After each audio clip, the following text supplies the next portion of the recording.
So what's your workout track? My workout track? I mean, we're here basically doing leg day. Yeah, you're right. Yeah, like what's a track you like to listen to when, I don't know, walking, jogging, during your leg day, I guess? I like to listen to Punch-Out theme from Punch-Out League. So yeah, a lot of different video game music. One thing that I found helped me back when I lived with my parents and they actually had some exercise equipment downstairs so I could exercise there. Yeah. I would watch anime, especially like shonen anime like Naruto and stuff on Netflix while exercising. And like anything where it's like somebody trying to become the strongest they can be is like really good. Really good motivation. Yeah, workout. I wasn't expecting that. Like, the first one thing that comes to mind is when Naruto's trying to master the wind element. Yeah, or the Rasengan earlier. I guess another one would be, like, Dragon Ball Z has a lot of good instances of that as well, like Goku and Vegeta training in the hyperbolic time chamber. One of the better training montages, in my opinion, was Goku training Gohan before Cell. And there we go. Okay. Welcome back, guys. I'm the Comic Foil. I'm the Green Scorpion. Yeah, I know we were on the snowy routes before, but... Yeah, we came back here for this particular reason. In between episodes, I did this. Yeah! Always good to have Riolu in the group. Yeah. So the Emanation Pokemon. The aura that emanates from its body intensifies to alert others it is afraid or sad. So I assume you have a nickname prepared for Riolu. I do. So it is fighting steel type. Yeah. So it's naturally armored. I recently read through all of the Lord of the Rings books. Oh yeah. So this guy is going to be Boromir. Ah, gotcha. I like that. Yeah. Who it especially like points out if you read the books that at the beginning when the Fellowship is coming together, Boromir is in full plate. That's right. Whereas, like, Aragorn and Legolas are wearing their leather armor, and Gimli has chainmail, but... Gotcha. The Steward of Gondor, Boromir. If I recall correctly, like, you also initially had the idea of naming Riolu Neji, but then we caught the Metatite. Yeah, we caught the Metatite first, so... Because, Aura, Neji... Yeah, of course. Chi. Okay, so I want to put back together a team for going through the snow. I'm actually going to keep Barb here, but... I was training Artax some... I was trading Rails some. Let's, put... I assume we're going to keep Boromir in the team for now, so that he can get some levels? Yeah, I'd like to keep Boromir training passively. Alright, sounds good to me. So I'm gonna take Biggs back in, and...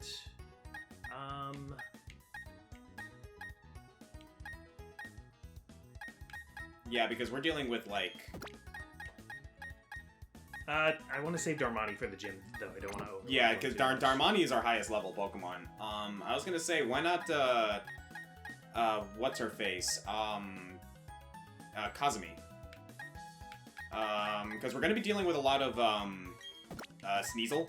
Yeah. Going forward, and Kazumi being a Dark Fire type, it will, basically be a good idea to just, like... basically, like, that's a good answer against those Pokemon. Yeah. Okay, is everybody at full health here? Should be. Yeah. Okay, let me just move you to the... Yeah, speaking of which, like, we should probably check its summary. Oh, yeah, because that's important. Check summary. Yeah, what do we got here? We have a docile nature Boromir, which is... Yeah, no effects. Neutral. And steadfast. Boosts speed if the Pokemon flinches. I believe that's its ability always. I think so for Riolu. Yeah. Yeah, Riolu, of course, will become Lucario. And Lucario is pretty easy to slot into any team. It's just a good Pokemon. It is. It really is. Like, Fighting Steel type is a great typing overall, with a lot of answers to its usual weaknesses. So, yeah, I think we can make good use of Lucario. Okay, so I need to get back to the snowy area. But while I'm doing so, yeah, again, sorry for, more sparse uploads, me adjusting to work. Oscar's been busy. Yeah, it's also been a bit of a tough month overall, but Yeah. I'm not gonna get into that. So last week when we normally would record, we kind of just hung out and played Yeah, Pokemon Scarlet and Violet. yeah, we've been playing that a lot. Which I'm very happy with, actually. Yeah, again, like, the main consensus, a lot of it is the fact that, like, the performance issues that, like, came with Scarlet and Violet at the beginning, kind of unacceptable, and I do agree with that to a certain degree, to a certain extent. That being said, the game itself, concept-wise, like, you know, gameplay-wise and everything, is great. It's wonderful. Yeah. Like, I am very, like, we are enjoying ourselves, with that game. The thing with, and also the people who really like Gen 8, like, I would even say I have an overall, I guess I like Sword and Shield, even though they're my least favorites in the franchise. Yeah, like, you can like have, like, you know, a low opinion of a game, but you can still enjoy it. Yeah, and I don't want to, like, ruin it for anybody who, you know, I'm not trying to, like, raise Dexit. Yeah, of course. Like, controversy when I say this, or provoke anybody who, you know, unironically loves those games. Yeah. It's just, in my personal experience, finishing the, like, post-game of Sword and Shield, I came out of it feeling very, like, drained and very, like, that wasn't what I wanted the game to be. And I'm now in the post-game of this, and I'm, like, still very excited about the game. Yeah, I like, just feel so much better. To those of you who have completed, or not completed, but, like, beat Scarlet and Violet by this point, and again, we're not going to say anything in particular about it because it's still a relatively new game. Yeah, I know, no we're spoilers. We're not going to say any spoilers here, but the general consensus I've been getting from people who have played Scarlet and Violet and aren't doing the post game is that the post game is fantastic. It's actually some of the best that we've had in the series for a while. Yeah, I feel like, because performance in a Pokemon game isn't super important to me, though I still don't think it's good enough. Oh yeah, like, honestly, like, some of the things that, like, happen playing through Scarlet and Violet, I'm just going to say outright is a bit unacceptable. Yeah. But that's neither here nor there.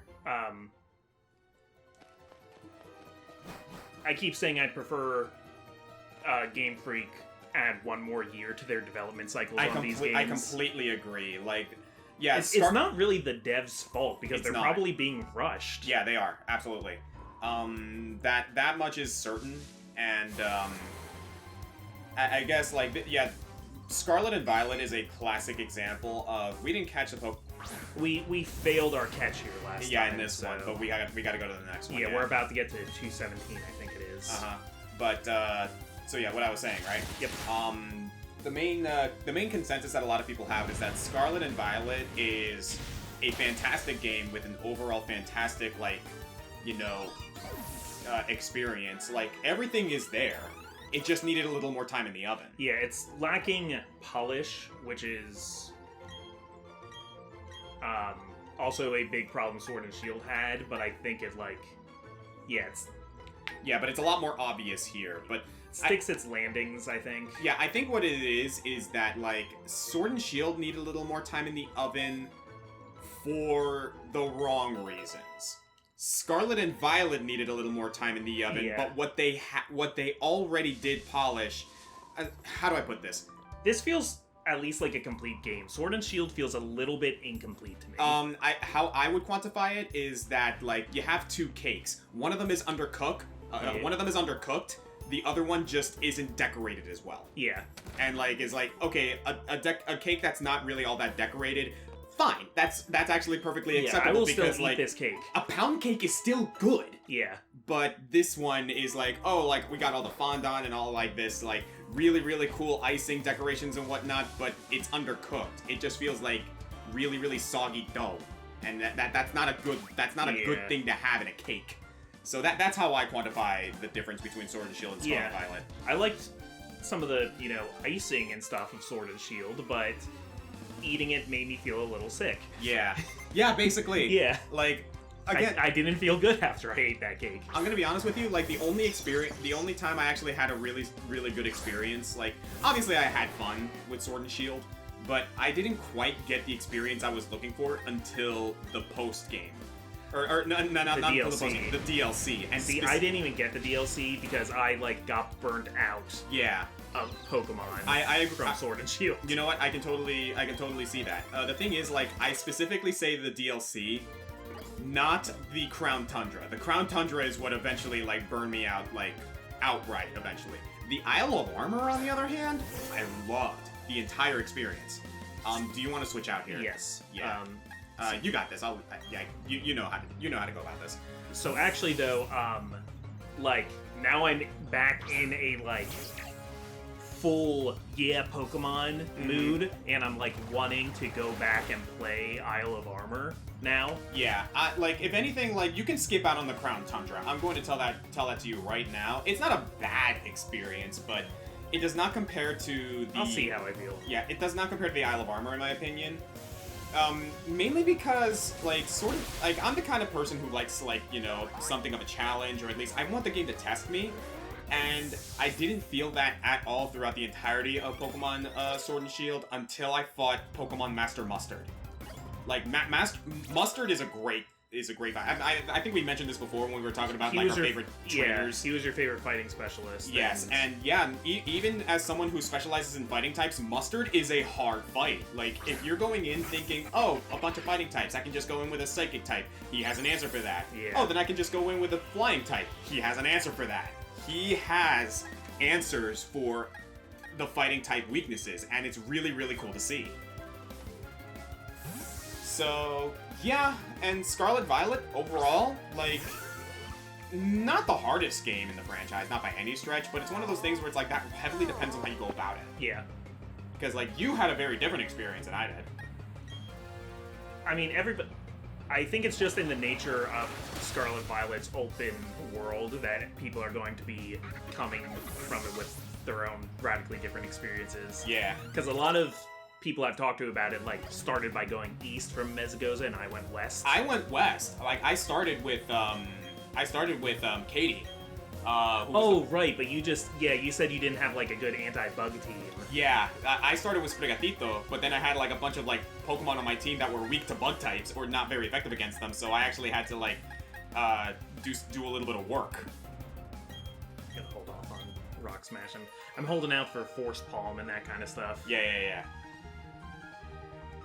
Yeah, no, Katie actually gave me a little bit of trouble in Scarlet Violet because, like, I didn't know what the level requirement to start the gym challenge was, and I got my ass handed to me a couple times. See, I started with Fuecoco, so yeah, Katie was like a non-issue. Yeah, because you picked Fuecoco, you had an easy time. I didn't because I started with Sprigatito. Yeah. So it's actually kind of funny how that works. Wait, no, that's not my name. Oh, that's funny. There we go. Yeah. Oh no! My name! Yeah, this is a blizzard, dude. That's a ninja in that snow, by the way. Yeah. My legacy. Okay, here's a Scarlet Violet discussion. All right. Non-spoilers. Yeah, non-spoiler at all. But it concerns something that's early in the game that's getting a lot of attention on social media. Yeah. So I want to talk about Nemona. Uh-huh. And in a wider sense, I want to talk about the rival archetype in the series. Okay. So I've seen a lot of love and a lot of hate for Nemona. How do you feel about Nemona?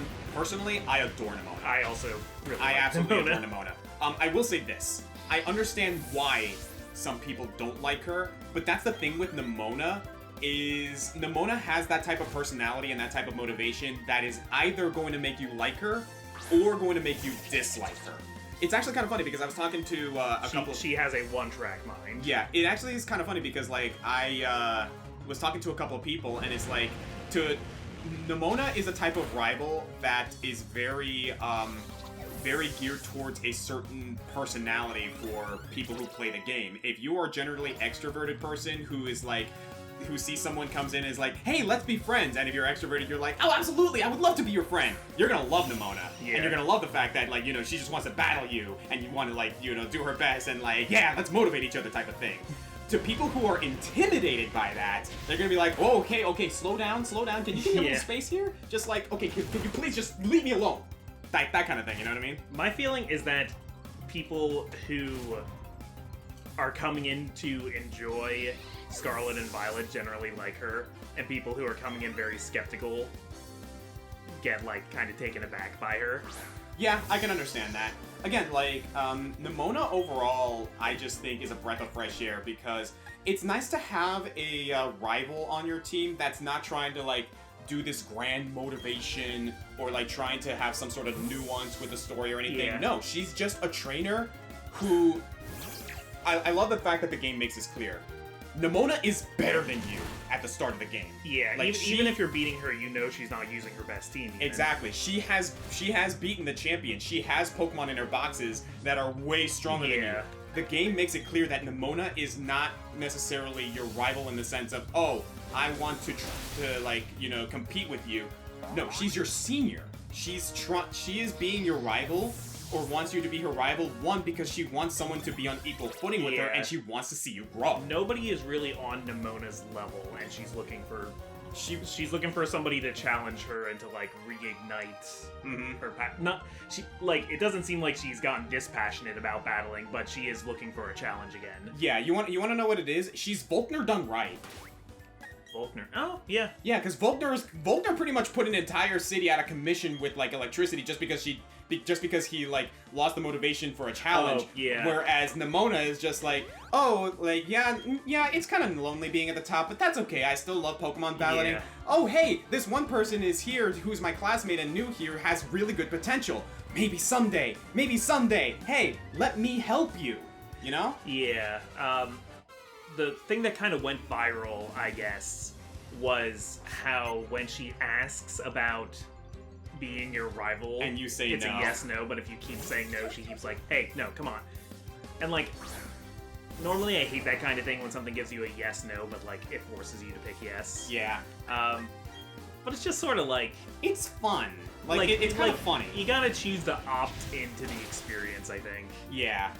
Like, I'll put it to you this way, it's like, I understand why being forced to, like, having a choice, but being forced to, like, choose the one thing is, like, a little annoying. Yeah. But at the same time, this is a question, like Nimona asking you to be her rival, this is a question of, like, if you say no to this, what are you doing here? Yeah, it's the same thing within this game when Rowan gives you the Pokedex. You can say no, and he'll just keep asking until, because... Yeah, because it's like... This game's story is you going on an adventure. Exactly, so, like, if you say no to these questions, why are you playing a Pokemon game?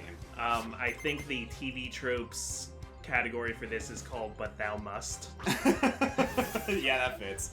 I don't know, I like, I'm not a huge fan of the yes-no, but you must say yes or whatever, like, type thing myself. But I kind of also am, like, I guess you could say a little bit morbidly curious to see how they skirt around that. Yeah. And, like, just Nimona being so desperate and is like, no, please, I really need a good rival here. Like, it's kind of funny and a little charming, I'm not gonna lie. I mean, that's... You can't say she doesn't have a defined character. Yeah, and honestly, at least for me personally, it's refreshing to have someone who's just remarkably simple. Like, she doesn't have any sort of, like, underlying motivation or anything, and you don't get too much nuance with her until the late game, which I'm not gonna spoil. Like, when I found out some details about Nimona later, I was like, oh, this actually makes a lot of sense. There's some, like, conversations you can get that, like, paint things a little bit more. Yeah, which is actually kind of interesting to me. And, like, that's kind of like an overarching, like, theming with some of the other characters that you run into, which, again, I'm not gonna get into. But, I don't know, like... There's, like, stuff there. I think she's fun. That's really all it is for me. She reminds me a lot of How and Hop from the last couple generations, but I think it's done a little bit better here. I agree, because, like, How and Hop, like, kind of had this, like, I guess you could call it, like, sort of existential crisis moments. Yeah. In their story. Like, to try to give them a little more depth, but they didn't really... It wasn't needed. Or at the very least, like, with, Nimona specifically, it's not needed because... Okay. It's not really needed because, you know, she's a champion-ranked trainer who just really wants you to do your best and really has a passion for Pokemon battling. That's it. You don't need anything else. The nuance you're getting, the nuance in the story you're already getting with some other, like, story elements in the game. Again, not gonna spoil anything. And I don't hate Hop either, and how, I mean, I don't hate him. I don't think he's a very strong element of that game. Yeah. But he doesn't, like, fill me with fury like some people. Some people we know. I don't know where some fans find the fury to be so mad at things that are just kind of mid. Yeah, like, I don't mind Hop. I actually kind of like him, to be honest. Like, he's not my favorite rival, not by any stretch. Hop is like, I see what you're doing there. That's kind of neat. Yeah, and he like wants to, you know, he's in his brother's shadow. Yeah, and I like the fact that like somewhere in the middle he has to he's like feels like he has to change his team around, and you don't see his what's his face sheep Pokemon. Wooloo. You don't see his Wooloo with him, and it's like, oh my god, this is actually kind of depressing. And Yeah. how... I'm gonna be honest, I never really liked How myself, but I don't hate him, I guess you could say. The big difference, I think, is How and Hop are the friendly rival. Yeah. There's, like, the competitive rival and the friendly rival, I think. Well... Or some people call or maybe, they're always competitive. There's the jerk-ass rival and the friendly rival. Yeah, basically. Like, friendly rival and, like, competitive rival aren't exactly mutually exclusive. Like, here we have Nimona. How and Hop are both characterized as, like, you're constantly destroying them. Basically. Like, they are, you know, trailing behind you, and Nimona is characterized as being more experienced than you. Yeah, I like the fact Even that, like... if you beat her every time, it's still... Yeah, like, I like the fact that they kind of, like, frame it that way, because, yeah, Nimona is using a team that she's not used to. It's low level, but that's the point. Like, she's not going all out on you. So, yeah, no, I personally like Nimona a lot. Do I understand why some people don't like her? Sure, but not to the point, I guess personally, not to the point of, like, viscerally hating her, as it were. Because she's not necessarily doing anything wrong. It's not like she's forcing you to go on this adventure and beat her rival. Kinda she is, but not really. I think if you hate her, you should maybe take a second to examine if you just are coming into this game with a bad faith opinion of it. And then afterwards, if you still hate her, then you hate her. That's your opinion. Like, yeah, exactly. Like, that's fine. Like, that like, overall, like, that's not gonna, like, necessarily, like, put a damper on things. No one like, says you feel the way... Yeah, you feel the way you feel, and no one can take that away from you. No one says you have to like this game, either. But, like, the other part of that truth is that if you do hate something and you're going to express it, be prepared to have to answer some questions. It's like, you know, that kind of thing. And be prepared for some opposition, because there will be people out there who have a different opinion than you. Yeah, and I think there's, you know, I also think you're allowed to say, like, I just don't like it. Like, then people need to respect that if it's just not doing it for you. But, like, if you find yourself actively, like, going to people who say they like it to, like, try and prove them wrong, if you need to, like, justify your negative opinion of something, if you're, like, actively ruining other people's fun, like, that's kind of not cool. Yeah, because it's like... I'm not saying don't be critical, I'm very critical. Oh yeah, like... Why do I keep circling back to this? But, I've expressed my disdain for certain characters in Fire Emblem, and people are like, okay, but why? And, like, I've had people come at me with visceral words, or like serious venom in their mouths, like you know, kind of bashing at me for not liking this character, and I'm like, why do you care whether I like this character or like this thing or not? Yeah, it's just my opinion. But why though?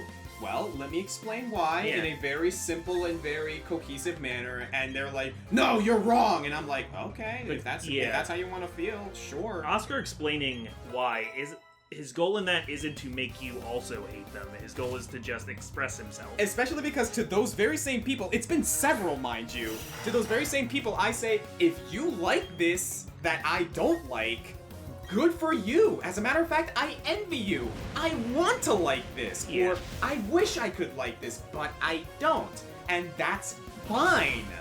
But it's like, you know, if you're going around, like, telling people, like, oh, you're wrong for liking this, or you're wrong for liking this, like, do some self-evaluation. I'm sorry. Yeah.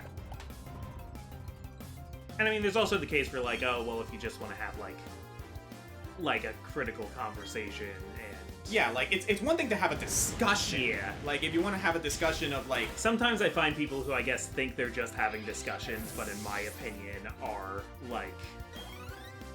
like borderline harassing people. A little bit. Like, I've seen those situations. Like, I'm trying to think, is there something you like that I don't, or vice versa? Because you and I have had conversations in the past, and usually it's pretty, like, I guess you could say, I don't want to say mutual, what's the word? Amicable?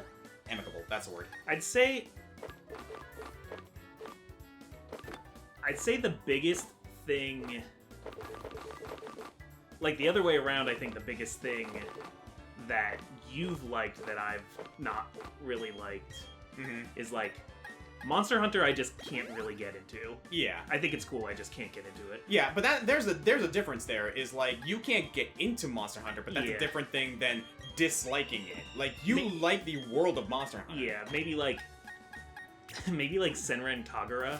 Not that you're like the biggest Senran Kagura fan, but I'm like, I hate that this franchise exists. Oh yeah, no, I can totally agree with that. I despise it. And that's the thing, though, like, and you're like, I'm having fun with it, it's dumb. Basically, like, that's how I feel, is like, yeah, is it dumb, is it stupid? Yes, but I enjoy my time with it somehow, and like, you know, that's just how it be.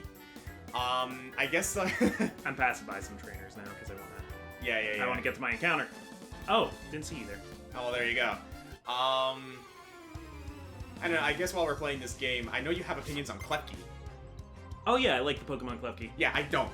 Yeah. I absolutely dislike I Klefki. think it's cute and funny and competitively viable and clever. It is competitively viable, and that makes me mad. Because, like, on the one hand is, like, yeah, like, I get Steel Fairy is a great typing and everything, but, like, you know, I personally think it's done better on the Wild. And Klefki, this freaking keyring-ass Pokemon, is taking the spotlight away from this really, really cool, Japanese yokai Pokemon. I mean, 4K no Listos, like, they could both be cool. I mean... I don't think Klefki's existence detracts from Mega Mawile at all. Mega Mawile, no. Regular-ass Mawile, yes. But then again, I guess regular-ass Mawile was never all that good to begin with. Mawile, like, didn't matter until it got a Mega, and now That's true. And now it's returned to not mattering because there's no Megas. That's true.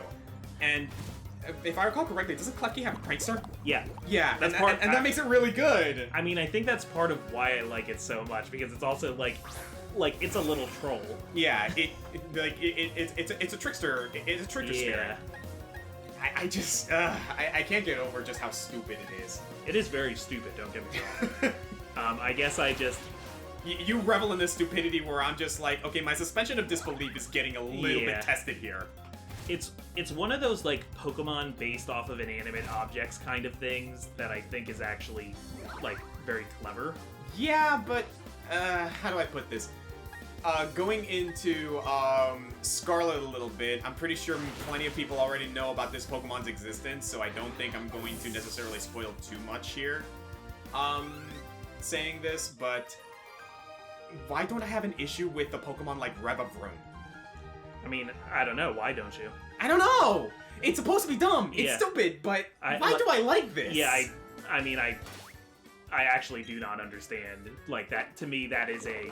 See, so you're not a fan of Revavroom. Oh, no, I am a fan. Oh, wait, I'm talking about, though, I don't understand why you're okay with that, but not Klefki. I think that's a double standard. But, I mean, also it's your opinion, so it doesn't matter. I don't know. I don't disrespect you for that. I guess if nothing else, I kind of just wish that they... See, Klefki in it as a concept, like, I like the concept of this, like, little goblin steel Pokemon that, like, you know, steals your keys and whatnot. I guess the biggest thing for me is that the design just doesn't do it for me. I think they could have done something way cooler with the same concept. Yeah, if it, like, looked like a little fairy or something holding a key, do you think maybe you'd, like, or if it was, like, a, like, Legend of Zelda little, like, ball of light that, like... You want to know what I would have... Maybe you'd like it. You want to know how I would have thought? Like, I think I would have liked it to be a little goblin. Like a little goblin, like a steel goblin type thing that, like, you know, has a tendency to... How do I put this? Because now we have Impidimp. Yeah, then we have Impidimp. Which is very dark. Yeah, but, like, imagine this. A steel-type Pokemon, a steel fairy-type Pokemon that, like, has like a sort of like sash with keys on it, but it had the ability to like pickpocket. Because it pickpockets keys. Yeah. And like its hidden ability would be prankster or something like that, you know? I don't know. I guess Klefki's I guess for me, Klefki's whole thing is a little too on the nose. It is very clearly supposed to be a K-rank. Do you ever have a Pokemon that maybe you even like the Pokemon, maybe you don't, but you feel like it doesn't look like a Pokemon? Like, Klefki looks like a Heartless. It kind of does, yeah. Yeah, are you Okay, trying... this is our encounter for the area now. This is the first new Pokemon we've seen. Oh, okay, because I was wondering if we ran in... I wasn't even paying attention because I was so invested in this conversation. We had Medicham, we had Machoke, both of them were dupes. Okay, so our Pokemon here is Snover. Yep. Do we have something that can weaken it? U-turn is going to be super effective, so I'm a little afraid. Yeah, no, you're like 7 levels higher. Yeah. I think I might try to paralyze it, or... Water Pulse might work. Yeah, let's try... Oh, wait, Saralyn is... No, wait, no. Saralyn is, Water Poison, so even if it uses a Grass-type move, it's not going to be very effective. Yeah. So if you think Saralyn is a good... It also has a Citrus Berry on it, so... Yeah, I think we'll be somewhat safe here. Alright, then.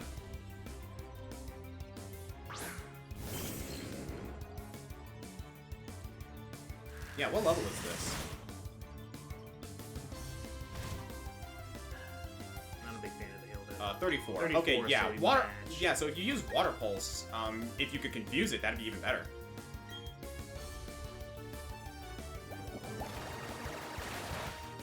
Yeah, not bad, not bad.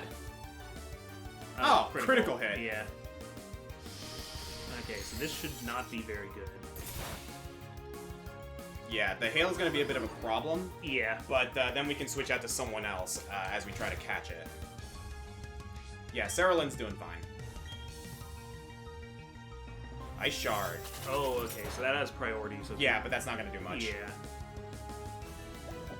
I'm just trying to think of the kinds of things this thing could do to mess us up. Mm-hmm. Yeah, still, Water Pulse is doing what we need it to. Yeah. And again, we have a Citrus Berry, so if things get a little bit dangerous, we have an out. Yeah, I don't think it has anything that's going to crit us so hard that Saralyn dies. Mm-hmm. Swagger. Okay, it's at around 30%. I think now is safe to start chucking Ultra Balls. Yeah. Especially because now you're swaggered. Yeah. So if you feel the need to switch out, actually, before anything else... I want to switch first, yeah. Actually, no. Let's hold out. Let's hold out. One also. Yeah, might as well take advantage of that. Okay. Oh, yeah, we don't... Oh, we do have Ultra Balls. Yeah, we have Ultra Balls. Okay. We have Ultra Balls. I was going to say, like, if we don't have Ultra Balls at this point, I'd be very, like, concerned. Because I've been playing Scarlet so much, I'm a little bit having trouble remembering what's in this and what's in that. Yeah, no, I can totally agree. I can totally understand that. All right, Snover. We got it. Snover. Awesome. Way to go, Saralyn. Was that her battle debut? No. Okay. It lives on snowy mountains. Having had little contact with humans, it is boldly inquisitive. Alright, so... A male Snover. I'm gonna go from Lord of the Rings to Game of Thrones here. Snover's kind of a big doof. It lives in a cold area. Turns into a big giant. You're going to be... Hodor. Hodor! Hodor! Hodor! Hodor! Hodor! I love it! I love it a lot. That's great. Alright, do you want to heal up at all? Yeah, maybe I'll come back to train some of these guys, but for now... Yeah, I think at the very least, like, we should make it to Snow Point, and then we can probably call it an episode. Yeah, Yeah, I'm trying to think of a Pokemon that, for some reason, does not look... No, okay, I know one. A Pokemon that, in my opinion, does not look like a Pokemon and in reality probably shouldn't. Zeraora. Yeah, Zeraora also has... I have a problem with mythical Pokemons that come out post-game right now because they tend to kind of come out with no fanfare. Yeah, I agree, and Zeraora is one of them, and if I may be really honest with you, Zeraora is the one Pokemon in the game, shockingly, that most looks like a... Shut up. That most looks like a Digimon more than anything else. I can see that. Like, it doesn't look like it came from Pokemon. It looks like it came from a different anime. I feel like Groudon looks like a Yu-Gi-Oh monster. Yeah, it does. It really does. And I feel like... Like Ultimate Conductor Tyranno. Yeah. And I feel like Shinx looks like a Neopet. Kind of does, yeah, doesn't it? I guess another one that I can think of is, this was showcased in the promo, so I have no issues, like, talking about this. The new Armored Pokemon, in Scarlet Violet, Armarouge and Ceruledge. Yeah. They don't look like Pokemon. And there's a reason for that. There is a reason for that, and that's what I'm getting at, because they were designed by freaking, like, the guy who did Mega Man Battle Network. Yeah, and they look like NetNavis. Yeah, they really do. And kind of, here's the thing, though, like, that's one situation where, because of the context, I'm totally for it. Yeah. Like, so I don't mind those two Pokemon either. One I never liked was... I wasn't a huge fan of Vanillux. I don't hate it, but I was like, I'm not really feeling this design. Nah, But then people hated it so much that I kind of was like, hey, leave it alone. It's kind of neat. I'm ambivalent on the Vanillish line, I'm not gonna lie. Vanillite, Vanillish, and Vanillux, right? Yeah. Yeah, I'm ambivalent on that, if I'm being honest with you. Now, this is a different area. This is Acuity Lakefront, so... Okay, so yeah, we can get a new Pokemon here if we wanted to. Yeah. Yeah, I don't mind looking around. We have a little bit of time left. We still need a Sneasel. Yeah. Because we missed out on that one. And Noctowl, but I don't think that's going to show up because it's not nighttime. Oh yeah, that's right. I forgot Noctowl can show up. Snorunt might be around. Actually, I don't think so. I don't think Snorunt. Here, I can look it up. Actually, I haven't pulled out my phone at all today. I think Snorunt was here in Platinum. So this is the Acuity Lakefront. Yeah. Yeah. Let me go ahead and check, just so we know what we're getting ourselves into.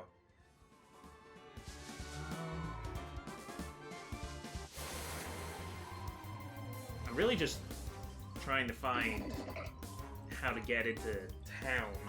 Alright, so, yeah, Lake Acuity, or the Acuity Lakefront, Sneasel, and that's kind of it, actually. Okay. Yeah, Snover, Machop, Medicham, and Meditite can show up here. Sneasel is the only one that's new that we haven't caught yet. I mean, I want a Sneasel, so that works Yeah, for me. I agree. And at nighttime, we can catch Noctowl, yeah. Snorunt is available, but not to us, because it's Poké Radar. Got it. So yeah, I don't mind, Are you trying to...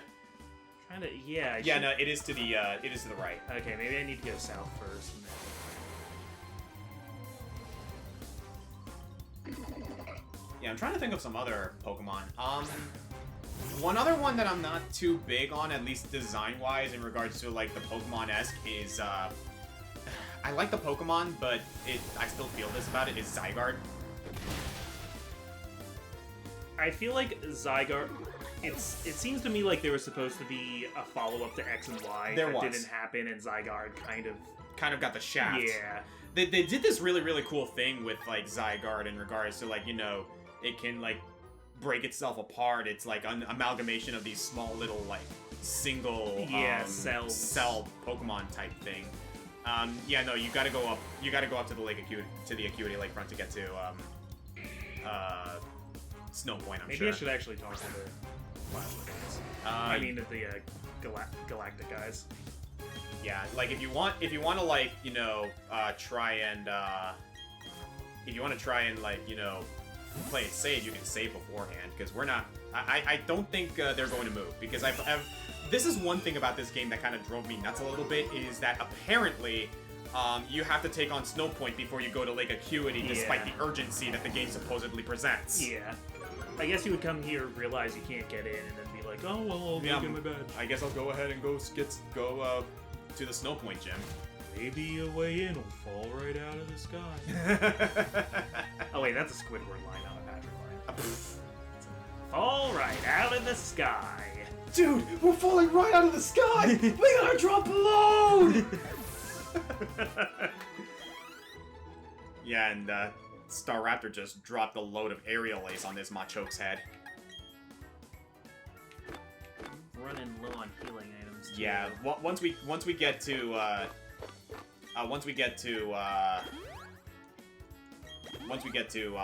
Snow Point, we're gonna have to resupply. What other Pokemon are there that just don't look like Pokemon at all? I'm trying to think. I'm not gonna talk anything more about Scarlet Violet because I want to not spoil too much more. Yeah. So yeah, go to Standing guard is a very important assignment. I'll make this a success to earn myself a Clefairy. Oh, okay. What about you? We're here to make sure Snowpoint's gym leader doesn't disturb us. I guess that could be your clue to, like... Yeah, so we gotta go to the right, That seemed like a dead end to me. Okay, it's telling me there's a way through. Yeah, there is. Yeah, down there. Sneasel? And hey, like, hopefully we'll run into the Sneasel. And yeah, it turns out Kazumi's good for here, too, against Snowverse, because Flamethrower's quad effective. Speaking of which, nah, Abomasnow isn't. Abomasnow, I think, still looks like a Pokemon. Yeah, I like Abomasnow. Most of these aren't even Pokemon I dislike. It's just, yeah. It's just like, I think the design is kind of. It is kind of like, yeah, right down there. And then you go up there. Oh, okay. Yep, there we go. Here we are in Snow Point City. This snowbound town is always freezing cold, but the spirits of the trainers and their Pokemon burn hot and bright, especially the gym leader. Snow Point actually might have, like, one of my favorite town themes ever. I love this theme. The Diamond Dust Girl. Alright, so, that's gonna be pretty much it here. I like how they make the buildings a little bit frozen. Yeah, they're covered in snow. Yeah, that's always pretty cool. Alright, so yeah, we're gonna go ahead here and resupply a little bit, and I think we're ready to go. Yeah, so next time we'll take on Snow Point Gym. We need to come up with a strategy. Yeah, no fooling. We'll work on that. In the meantime, down in the comments, guys, what's a Pokemon that you think doesn't quite fit in design-wise in the Pokemon universe? You don't have to dislike it. Like, it could be a Pokemon that you absolutely adore, but the design just hits like, no, this doesn't quite fit, but I still like it, or I just don't like it. It's up to you. Tell us your thoughts, guys. On that note, later. Bye.